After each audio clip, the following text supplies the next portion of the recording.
Les anciens textes nains font mention d'une époque perdue, oubliée, une époque où le continent n'avait pas encore découvert la perfidie des hommes, une époque qui n'avait pas vu naître la vanité des elfes ou l'avarice des nains, une époque où le chaos, les monstres, les sorceleurs et les grandes guerres n'existaient pas.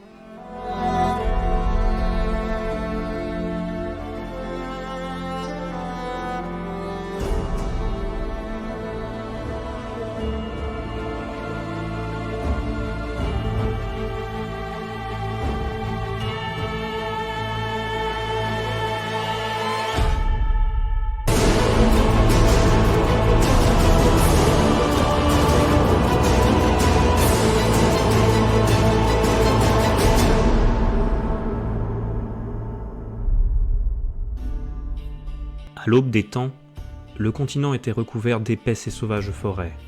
Des êtres très anciens, appelés vestiges, arpentaient les terres. Les dragons régnaient dans le ciel, les océans étaient gouvernés par des peuples aujourd'hui oubliés. Au pied des nuages s'étendaient de vastes et profondes montagnes, Mahakam, Tirtocher.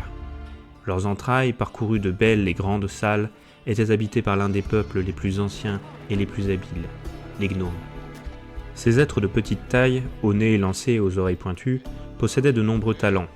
Ils fabriquaient des objets d'art, bijoux et outils de la plus haute qualité et d'une grande finesse. Leurs clans, dispersés sur l'ensemble des montagnes du continent, étaient pacifiques, et leurs conflits ne se résumaient qu'à des affrontements avec d'autres humanoïdes souterrains, comme les kobolds ou les gobelins. À la surface, sur les hauts plateaux, le vent caressait la fourrure des marmottins, de petits êtres humanoïdes velus aux allures de castors. Courageux et résistants, ils respectaient la nature en vivant de la chasse et de la cueillette. Durant la belle saison, ils vénéraient ce qu'ils appelaient les héros ancestraux, en les honorant d'offrandes, de beaux objets ou d'une partie de leur récolte. Prenant les héros comme source d'inspiration, ils tiraient de ces derniers la force et le courage de se battre contre certains de leurs plus farouches ennemis, les Vranes. Au cœur des montagnes bleues, dans leur demeure de malachite somptueusement décorée d'écailles métalliques et de bas-reliefs forgés, vivaient les Vranes. Ces reptiles nyctalopes, aux yeux pourpres et aux crocs venimeux, étaient de puissants guerriers et d'agiles cavaliers. Vénérant la vie et le soleil, ils faisaient rarement preuve de cruauté et leur combat avait pour objectif de préserver leur peuple, leur culture, mais aussi d'accumuler de précieux objets dont ils étaient de grands amateurs. Perchés sur les branches de chênes millénaires au cœur des sombres forêts du continent, vivaient également les Dryades ou Wahen Vodbena et leurs consoeurs Hamadryades. Ces êtres exclusivement féminins, à la peau olive, vivaient en harmonie avec la nature et protégeaient les végétaux et animaux de la présence de tout ce qui pouvait leur être nuisible. Ignorant les gnomes tant qu'ils restaient éloignés des forêts, elles étaient cependant hostiles à leurs activités industrieuses. Des siècles plus tard, des carrioles de bois et d'acier ornées de lourds tissus pourpres et bleus gravés de runes avançaient sur les chemins escarpés des montagnes, et de puissants corps résonnaient dans les cols. Ces voyageurs de petite taille, trapus et robustes, étaient des nains. Ils commencèrent leur expansion dans les monts Hamel, Cresserel, ainsi que dans les montagnes de Mahakam et de Tirtocher. Habiles de leurs mains et grands maîtres dans l'art de la forge et de la sculpture, ils voueront une grande admiration aux gnomes pour la qualité de leur création, ce qui amènera les deux peuples à coexister pacifiquement et à développer de solides relations. En plus d'être des artisans et gestionnaires compétents, ces petits êtres aux longues barbes étaient aussi de redoutables guerriers et n'hésitaient pas à défendre leurs terres en cas d'intrusion d'indésirables. Un millénaire plus tard, d'imposants navires blancs fendaient les vagues de la Grande Mer, et leurs pavillons blêmes et azur flottaient au vent. Ces embarcations accostèrent à l'embouchure du Pontard de l'Embla et sur les côtes de ce qui deviendra plus tard Redania.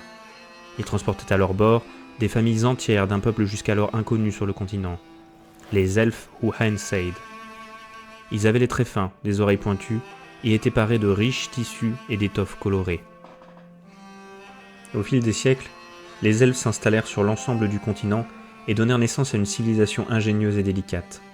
Ils bâtirent de magnifiques cités et de somptueux palais. Dotés d'une vie de plusieurs siècles, ils développèrent de nombreux talents dans le domaine des arts, à commencer par la soumission par leur sage Aen Severn d'une énergie primaire et mystérieuse. Les légendes racontent que ces êtres d'exception férus de savoir étaient capables d'ouvrir d'imposants portails afin de voyager dans le temps et l'espace. Fils et filles de l'Éternel, les Aenseid vivaient en harmonie avec la nature, évoluant au cycle des saisons pendant des siècles. Leur présence ne bouleversa pas les grands équilibres du continent, et malgré quelques affrontements entre races anciennes, la coexistence restait pacifique. Le ciel était étrangement voilé depuis plusieurs jours, le vent s'était tu, et les animaux, comme conscients d'un péril imminent, étaient introuvables, dissimulés dans les forêts et les cavernes. C'est alors qu'un soir, l'horizon se dégagea, et qu'une lune de sang fit son apparition. Sous les étoiles, chacun put observer l'émergence d'astres jusqu'alors inconnus. Au fil des heures, tous s'alignèrent. Des horreurs de feu et de givre parsemaient le ciel, et des milliers de portails déchiraient la terre. À travers ces failles, de nombreuses créatures émergèrent, accompagnées d'une force chaotique appelée magie. Les anciennes races contemplaient avec stupeur et circonspection ce phénomène, un événement qu'ils appelèrent « conjonction des sphères » et qui changera à jamais leur monde et leur manière de vivre. Les nuits devinrent lugubres et froides. C'est ainsi que les habitants du continent commencèrent à avoir un aperçu des conséquences de ce cataclysme. Les forêts, montagnes et vallées, autrefois si paisibles, étaient désormais occupées par des créatures dangereuses et mortelles. Certaines affectionnaient la putréfaction et la pourriture, d'autres l'obscurité et le sang, et certaines autres étaient façonnées et animées par cette force appelée magie et ne vivaient que pour la destruction. C'est dans ces temps troubles que l'humain foula pour la première fois le sol du continent.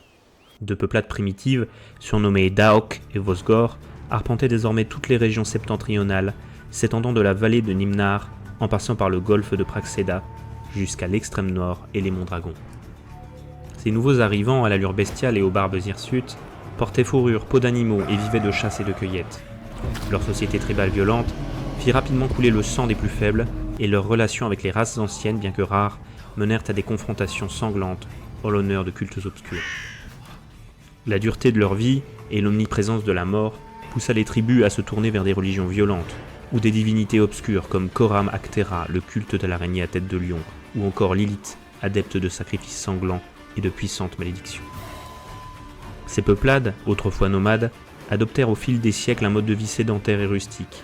Ils entourèrent leur foyer d'épaisses palissades de bois, afin de se protéger des monstres et ennemis, et se tournèrent vers la culture des sols et la navigation. Ils développèrent leur propre langue et une écriture primitive avec la création des premières runes.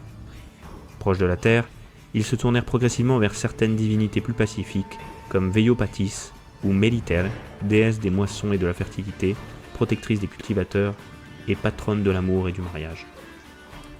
Soucieux de laisser une trace dans l'histoire, ils taillèrent et gravèrent la roche, élevant menhirs, cairns et nécropoles, afin d'y vénérer leurs croyances et d'y écrire leurs légendes, témoignages de leur passage éphémère dans un monde encore hostile et sauvage.